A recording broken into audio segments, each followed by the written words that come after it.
Welcome back to the deep dive. We are doing something a little bit different today. Usually, when we talk about history, especially the big, sweeping imperial history, and let's be honest, it doesn't get much bigger than the Ottoman Empire, we are usually looking at what I like to call the hard drive of the past. Mm. You know what I mean?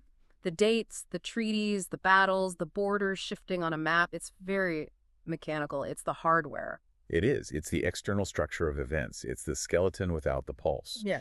And while that tells you what happened, it rarely tells you why it mattered to the people living through it, or, more importantly, what it felt like to be the person making those earth-shattering decisions. Exactly. But today, based on this fascinating stack of academic papers, doctoral theses, and translations you've brought to the table, specifically focusing on 16th century Ottoman history, we are going to look at the operating system. Okay, I like that. We're looking at the emotions, the psychology, and the internal software that was actually running the empire during its absolute peak. That's a wonderful way to frame it. We are diving into a field called Duga Tarihi, or the history of emotions. Mm. It's a relatively new and incredibly exciting way of looking at the past. Right. Instead of just asking how many soldiers were on the field of the Battle of Mohawks, we ask, what was the Sultan feeling the night before?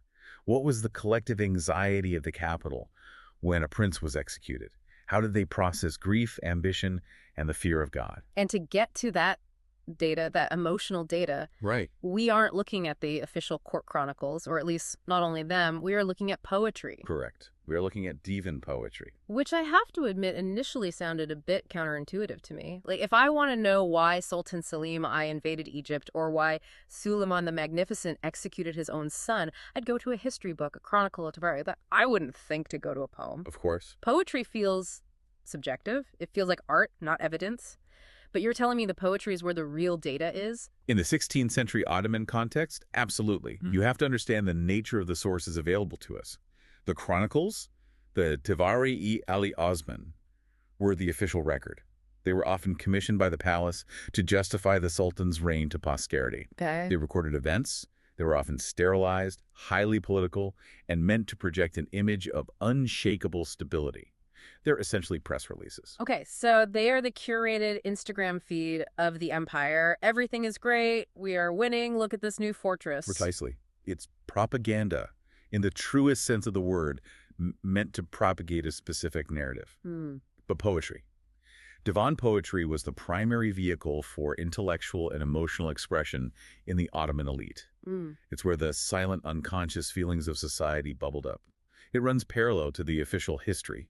If the chronicle is the press release, the poetry is the late-night diary entry. But it's not just a diary entry from anyone. The stakes here are incredibly high because the people writing this poetry aren't just starving artists in a garret. Not even close. They are the sultans themselves. That is the unique feature of this era. The rulers were also the leading artists. That is the hook that really got me in these readings. We are talking about men with terrifying reputations. Selim I, known as Yavuz, the grim, the stern. Right. Suleiman the Magnificent, the lawgiver who made Europe tremble. And yet they spent their nights writing these fragile, heartbreaking, and incredibly complex poems. It creates a fascinating contradiction, doesn't it? Imagine a ruler who strikes terror on the battlefield during the day, severing heads and toppling dynasties, but then retreats to his tent to write about being a humble speck of dust or a weeping lover. It's almost schizophrenic. It feels that way to us. And our mission today is to explore that contradiction. We want to understand the Ottoman crucible, this melting pot of culture, and see if we can find the human beings hiding under the heavy turbans of the sultans. Let's unpack this idea of the Ottoman crucible first. This term came up a few times in the source material, referencing scholars like Michel Balavet and Halil Inalcik. What are we actually talking about here? That's a great question. Because I think most of us, if we're honest, have a stereotype of the Ottoman Empire as this rigid, monolithic Islamic bloc. Turkish, Muslim, finished. And that stereotype is exactly what modern scholarship has tried to correct. The crucible refers to the fact that the 16th century Ottoman world was a massive fusion. It wasn't just Turkish in a narrow ethnic sense, it was an imperial synthesis. A synthesis of what? You had the Rum identity, which is the Anatolian Roman heritage, mixed with Persian high culture and literature, which was the language of art and diplomacy, and then you have the Turkish military tradition. These three streams flow into one. The sources mention that the Rum identity was surprisingly fluid. Extremely fluid. You have to remember, the bureaucracy and the army were filled with people from diverse backgrounds. Albanians, Bosnians, Greeks, Croats, Circassians, often brought in through the Devshirme system. Right, the levy of Christian boys. Exactly. They were converted, educated, and raised to run the empire. So the Grand Vizier might be ethnically Serbian, and the head of the Janissaries might be Albanian. So these weren't outsiders, they were the system itself. They became the system. But once they entered the system, how did they talk to each other? How did an Albanian soldier communicate on a deep intellectual level with a Turkish scholar or a Bosnian vizier? There needs to be a common language. A common cultural language. Yeah. And they integrated into a unified culture through Ottoman Turkish and, crucially, through art. Poetry was the glue. So writing a poem wasn't just a hobby, it was a ticket to acceptance, a way to show you belonged. It was more than that. It was the language of power. To be a Sultan Jihan, a sultan of the world, you had to master two things: the tia and the kilim. The sword and the pen. The sword and the pen. You couldn't just be a brute warlord. That might get you land, but it wouldn't get you legitimacy. You had to demonstrate a refined soul to be considered a legitimate, divinely guided ruler. You had to show you understood the subtle order of the cosmos. This brings us back to the history of emotions. The sources argue that we should treat these poems as psychological documents, but I have to play devil's advocate here. Please do. Isn't poetry artificial? I mean, divan poetry is famous for being rigid. They're using metaphors about roses and nightingales that have been used for centuries. How can we tell what they really felt versus what they were just supposed to write? Like, are they just filling in a template? That is the million-dollar question in literary history. Yeah. And it's a valid one. Yes, divan poetry is heavily stylized. It has strict rules of meter, ruse, and rhyme. You can't just free verse your feelings. Right. But the argument here is that the choice of which emotions to emphasize and the specific ways they deploy those established metaphors reveals the collective subconscious of the era. It's about nuance. Can you give me an example of how a metaphor becomes data? Sure. When a poet praises the Sultan or when a Sultan praises God, they aren't just flattering. They're revealing what the society values most. If they praise the Sultan for his wrath like fire, they're revealing a societal anxiety about chaos and a desire for a strong hand. Okay, I see. If they praise his mercy like rain, they are revealing a fear of tyranny. It's like reading between the lines of a very elaborate code. And sometimes the code breaks and you see raw, bleeding emotion. Which brings us to our first case study. And frankly, he's the one I was most surprised by. Sultan Selim Yavuz. the Grim. He ruled from 1512 to 1520. A very short reign, only 8 years, but a massive impact. He basically tripled the size of the empire, conquered the Mamluks, took the caliphate. The sources describe him as a barrier against the Yajuj of infidelity. Right, the Gog and Magog metaphor. He was seen as the ultimate Ghazi, the holy warrior. He was harsh, decisive, and frankly, terrifying. Terrifying is the word. He executed viziers so often that there was a curse at the time. May you be a vizier to Selim. Ouch. That is not a job with a good retention rate. Not at all. He dethroned his own father, Bayezid II, to take power because he felt his father was too passive. He fought his brothers. He was a man of iron, a man of action. But then we look at his poetry, written under the pen name Selimi, and we find a dervish. It is startling, isn't it? The sources highlight this warrior-poet paradox vividly. Despite his reputation for bloodshed, his poetry is filled with themes of Sufism, humility, and a rejection of the material world. It's almost depressive in its introspection. There was this one specific anecdote in the reading that I absolutely loved. It feels like something out of a movie. The story of the KB Poos. Can you walk us through that? This is a key historical nugget that really unlocks his psyche. KB Poos refers to someone who wears a kibi, a coarse, rough felt cloak. So like a hair shirt. Very similar in principle. This is the clothing of the poorest dervishes, the ascetics who have renounced the world. It's uncomfortable, it's cheap, it's scratchy. The sources mention that Selim would wear this rough wool coat underneath his magnificent royal kaftans. Wait, so on the outside, he's dripping in silk and jewels, looking like the emperor of the world, sitting on the throne. But against his skin, where no one can see, he's wearing a scratchy, cheap wool coat. Exactly. It's a physical manifestation of his internal psychology. He wanted to remind himself, physically, every minute of the day, that the pomp and circumstance were fake, that he was just a humble servant of God. It was a secret penance. A constant physical reminder of his own mortality and humility. A self-imposed check on his own ego. And the poetry supports this. It's not just a legend. Completely. He has verses where he says things like, "The world is not worth a single grain of grief." Or, as the source quotes, Dünyaya herkes ailemedi itibar serv, the cypress tree never paid any attention to the world. Why the cypress tree? What's the symbolism there? In Sufi symbolism, the cypress is the ideal of freedom. Why? Because it doesn't bear fruit, it doesn't give anything to the world in a transactional sense, and it doesn't bend with the seasons. It stands straight, pointing only to God. It is detached. Salim identifies with that detachment. That is fascinating. So he sees himself not as someone enjoying the fruits of his conquest, but as someone who has to stand straight and do a job, regardless of the personal cost. It suggests that he viewed his conquests not as a grab for loot, but as a heavy, divine burden. Yes. The history of emotions perspective suggests that Salim suffered from a kind of melancholy mysticism. He believed he had a job to do, unify the Islamic world, crush the Safavid heretics in the East. But he didn't enjoy the trappings of power. He felt the weight of it. Wow. He was conquering the world while simultaneously trying to reject it in his heart. It recontextualizes his grim nickname, doesn't it? He wasn't grim because he was a sadist. He was grim because he was serious. He was a man on a spiritual mission that required a lot of violence. And he was grim because he was, perhaps, deeply unhappy with the worldly role he was forced to play. And what's more, he wrote primarily in Persian, which is significant. My Persian. Because it was the language of high art. After conquering Tabriz and Cairo, he brought artists and scholars back to Istanbul. He was actively enriching that Ottoman crucible we talked about. He was importing the high culture of the East to refine the raw military power of the West. He wanted the empire to have a soul as sharp as its sword. So it's a very conscious act of cultural curation. A very conscious one. Moving from the father to the son. We enter the Golden Age with Suleiman the Magnificent, ruled 1520 to 1566, the longest reign in Ottoman history, the apex. The absolute peak. And his pen name is Muhibi, which means the lover, or the affectionate friend. That is a stark shift from the grim. Salim is the ascetic warrior, Suleiman is the lover. It is. But Suleiman had a different burden. Salim expanded the empire, Suleiman had to maintain it. This is where we get the concept of Devlet Ido Ali Ibed Mudet, the eternal state. This phrase kept popping up in the reading. Devlet Ia Ibed Mudet. It sounds incredibly imposing. It's the core ideology of the classical Ottoman era. The idea that the state is not just a political entity, but a divinely ordained eternal order. It must survive at all costs. Order, or Nizam Alam, order of the world, is paramount. Right.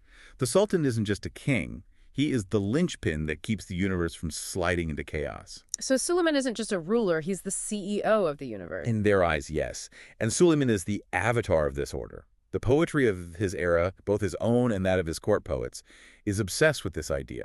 They constantly compare him to King Solomon Suleiman and Alexander the Great. The great kings of justice and order from the past. Exactly. But the metaphor that really stuck out to me was the sun. The sun. Mir. Yes, or Afatab. Poets like Baki, who we will talk about later, describe him as the sun. Think about what the sun does. It shines on everything equally. It regulates the seasons. It brings order to chaos. It is consistent. That was the emotional expectation of Suleiman, universal justice. It's an incredible amount of pressure to be the sun. Immense. The sun can't have a day off. It can't have favorites. It must shine on the good and the bad alike. This metaphor became the ideological justification for his power. But he wasn't just a secular ruler. The sources emphasize his role as the guardian of the faith. This is a crucial part of his emotional and political identity. He took immense pride in the title Waliul Haramain, the protector of Mecca and Medina, which he inherited from his father, Salim. I found it interesting how specific the poetry gets about this policy. We often think of poetry as abstract, but there are verses that explicitly mention converting churches to mosques. Yes, there is imagery of replacing the sound of the bell, the nakus, with the izan, the call to prayer. This isn't just religious bigotry. In the context of the 16th century, it's documenting the Ghazi spirit. It's a celebration of expanding the acoustic footprint of Islam. The soundtrack of the empire. The soundtrack of the Devlet ELA. It refutes a certain stereotype, doesn't it? I feel like later Western art, the Orientalist painters of the 19th century, depicted the Ottoman court as this place of pure hedonism. Oh, absolutely. Odalisques, wine, lazy afternoons. But the contemporary poetry paints a picture of a ruler who was actually quite pious, much more so than the stereotype allows. The sources note that Suleiman eventually closed the Babi Meyhan, the door of the wine house. He banned alcohol. His poetry speaks of the Kaaba of the heart. He wasn't a libertine. Not at all. He was a ruler who felt the eyes of God and history on him constantly. He felt the burden of being the moral compass for millions. Which makes the tragedy that defined his reign even more painful. We have to talk about part 4 of our outline, the moment where the lover and the eternal state collide, the execution of his son, Shahzadi Mustafa, in 1553. This is perhaps the single most traumatic moment in the emotional history of the 16th century Ottoman world. It's the event that arguably signaled the beginning of the end of the Golden Age mood. Just to set the scene for the listeners who might not know the details, Mustafa was the popular eldest son, a successful soldier, loved by the Janissaries, loved by the poets. He's the heir apparent. The perfect prince, by all accounts. But rumors swirl, possibly started by his rivals at court, that he is plotting to overthrow his father. Suleiman, fearing a civil war like the one that brought his own father to power, A deep personal fear for him. has him strangled in his tent. It's the ultimate collision of Muhibi, the lover, and Devlet-i-Alay, the eternal state. The father loves the son, but the Sultan must save the state from division. The state wins, but the lover pays the price. Now, the official chronicles, the hard drive, they justify this. They say it was necessary to prevent sedition. They treat it as a surgical removal of a threat. A regrettable but necessary act to statecraft. But the poetry tells a completely different story. This is where poetry becomes an act of rebellion. We have to talk about Tashlikaw-Lake. Asharius, yeah, a soldier poet, an Albanian by origin, devout military background. He writes an elegy, a mercy for Mustafa that is practically a scream of outrage. It is an incredibly brave document. You have to imagine the atmosphere. The prince is dead. Everyone is terrified. No one knows who is next. And Yahya picks up his pen. And what does he say? He doesn't hold back. In the poem, he describes Mustafa as the son whose face was darkened. He openly calls the execution a plot. He blames the snake, a clear reference to political rivals like Rustam Pasha, the Grand Vizier who is believed to have engineered Mustafa's downfall with false letters. He's naming names, metaphorically. Everyone knew who the snake was. It was an open secret. How on earth did he survive writing that? He's basically accusing the Sultan's right-hand man and implicitly criticizing the Sultan's judgment while the body is arguably still warm. He's speaking treason in rhyme. He was lucky. Rustam Pasha wanted him executed. But Suleiman just dismissed him. He exiled him to the Balkans. Why? Why spare him? Why not just crush this dissent? That's the power of poetry in this culture. To kill a great poet would have been an admission of guilt, a sign of weakness. And perhaps, deep down, Suleiman knew the grief was real. By letting Yahya live, Suleiman showed a kind of imperial grace. But also it shows that poets had a unique immunity. They were the court jesters who could speak truth to power, wrapped in metaphor. And what about Suleiman's own poetry during this time? Does Muhibi write about killing his son? The sources analyze his silence. And this is where the history of emotions gets really interesting, because it's not just about what is said, but what is not said. Okay. There is what we call emotional dissonance. Suleiman continues to write, but he doesn't pour this specific grief onto the page in the same direct way Yahya does. The weight of the eternal state forced him to repress the fatherly instinct. He had to prioritize Nizanya Alam over his own heart. So the silence itself is the data point. Exactly. The absence of the father's grief in the official poetic record, contrasted with the explosion of grief in the public's poetry like Yahya's, shows a fracture in the empire's psyche. The state won, but the heart broke. The society grieved for the Sultan because the Sultan could not grieve for himself. That is heavy. But life at court went on, and this brings us to the literary world that surrounded these sultans. It wasn't just lonely rulers writing in their rooms. There was a whole ecosystem of poets fighting for rank. Oh, the Ottoman literary scene was incredibly competitive. It was a meritocracy, to a large extent. It was the Silicon Valley of its day. If you had the talent, you could rise from nothing. We have to talk about Baki. The sources call him the Sultan of Poets. Baki is the ultimate success story. He was the son of a muezzin, so a religious but not an aristocratic family. Yeah. He started as a lamplighter's apprentice, a sarak. He wasn't born into wealth. He was working class. From lighting lamps in a mosque to becoming the poet laureate of the empire. Exactly. His talent for verse was so undeniable that he rose to become Suleiman's favorite. He had the Sultan's ear. And he knew his worth. Oh, he knew it. Yeah. Baki was ambitious. He didn't just want to be a poet. He wanted political power. He aimed for the position of Sheikh al-Islam, the highest religious official in the empire. Did he get it? He didn't. He was rejected multiple times. And that frustration bleeds into his later work. He had the ear of the Sultan, but there was a glass ceiling he could never break. But his masterpiece is undoubtedly the Kanuni Marsiasi, the elegy for Suleiman. We talked about Yahya's elegy for the son. Now we have Baki's elegy for the father. And the tone is completely different. Yahi's was angry, political, raw. Bucky's is cosmic. It's grand. He writes about the sun finally setting. He talks about the turning of fortune. It captures a collective national grief. An end of an era. Truly. When Suleiman died, people felt like the laws of physics had broken. He had been Sultan for 46 years. Most people had never known another ruler. Baki captures that vertigo, that sense that the world has suddenly become dark and uncertain.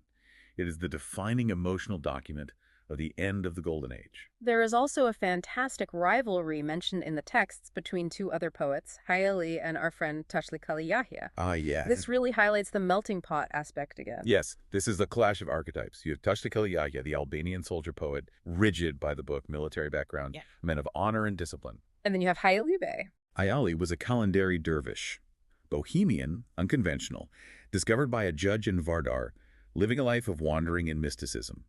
He was the free spirit, the nonconformist. The sources tell this amazing story about them in Suleiman's campaign tent. It's a fantastic anecdote. So Yahya, the soldier, enters Suleiman's tent. He's in full military gear armor, helmet, dust of the road. He presents a poem, and Hayali, the smooth-talking courtier dervish, critiques him.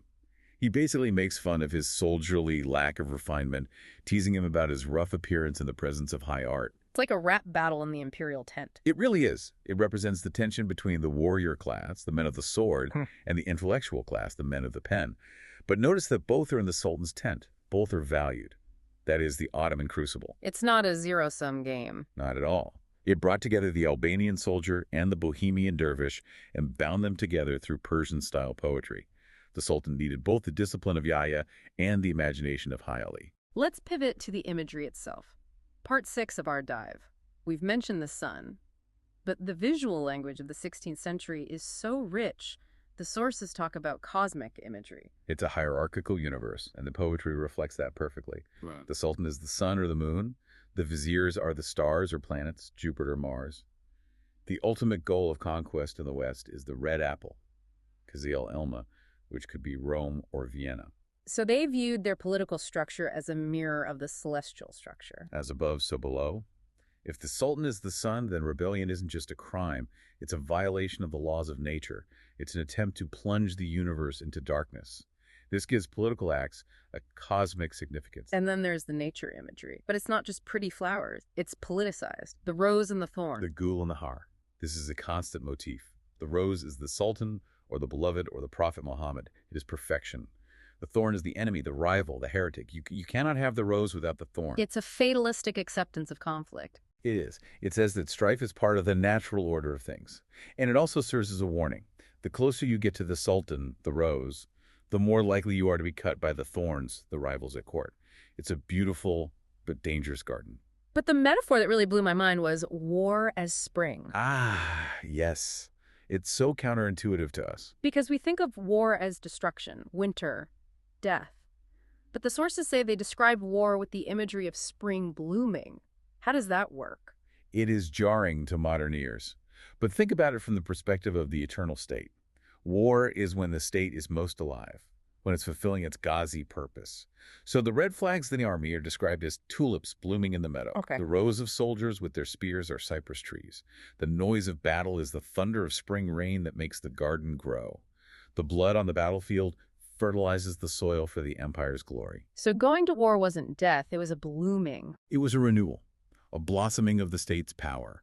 It beautified the violence. It turned a bloody battlefield into a garden of imperial might. It made the horrifying acceptable, even beautiful, by framing it as a natural, life-giving process for the devlet. That is disturbingly poetic. It is. And Baki takes this further with his history of objects.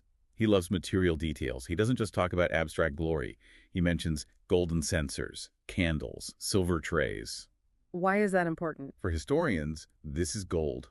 It gives us a glimpse of the material wealth and the ceremony of the court. It grounds the abstract metaphors in the shiny, tangible reality of Topkapi Palace.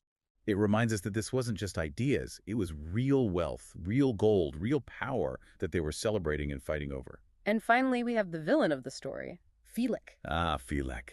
The wheel of fortune, fate. In Divan poetry, Felek is almost a character. It is the capricious, often cruel force that gives you the throne one day and strangles you the next.